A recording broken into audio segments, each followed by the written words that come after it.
थकित को शांति का वचन भाई भगत सिंह के द्वारा मई 9। संतों की आवश्यकता के लिए वितरण, आतिथ्य के लिए दिया।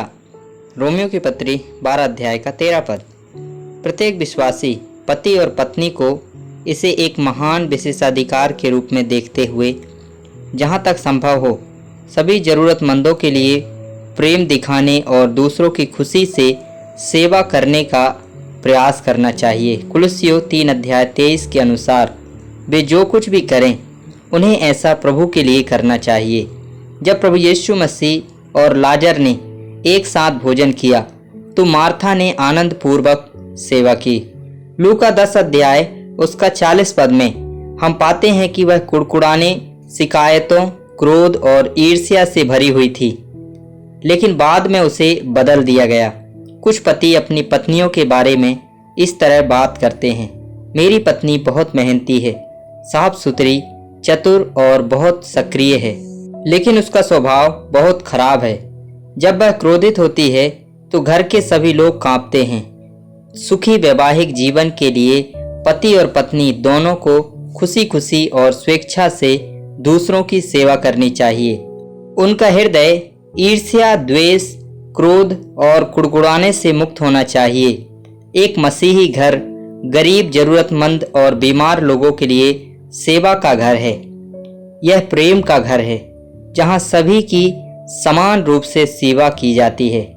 मरियम की तरह उन्हें उनकी कृपा और करुणा के लिए परमेश्वर के लिए आभारी होना चाहिए। तब मरियम ने जटामासी का आधा सेर बहुमूल्य इत्र लेकर यीशु मसीह के पांव पर डाला और अपने बालों से उसके पांव पोंछे और इत्र की सुगंध से घर सुगंधित हो गया। यूहन्ना 12 अध्याय का 3 पद। मरियम ने 2 कारणों से बहुमूल्य इत्र उंडेल कर प्रभु यीशु मसीह के चरणों का अभिषेक किया। उसका हृदय कृतज्ञता से भरा हुआ था क्योंकि उसका भाई जो 4 दिन तक कब्र में था मुर्दों में से जी उठा था। दूसरी बात, उसने पहचाना कि प्रभु यीशु मसीह केवल एक साधारण व्यक्ति नहीं थे, बल्कि स्वयं परमेश्वर थे जो मानव जाति के उद्धार के लिए मनुष्य बने।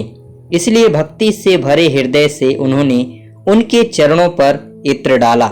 एक सुखी परिवार के दंपत्ति को परमेश्वर के प्रति समर्पण होना चाहिए और उनकी स्तुति, सम्मान और आराधना करनी चाहिए।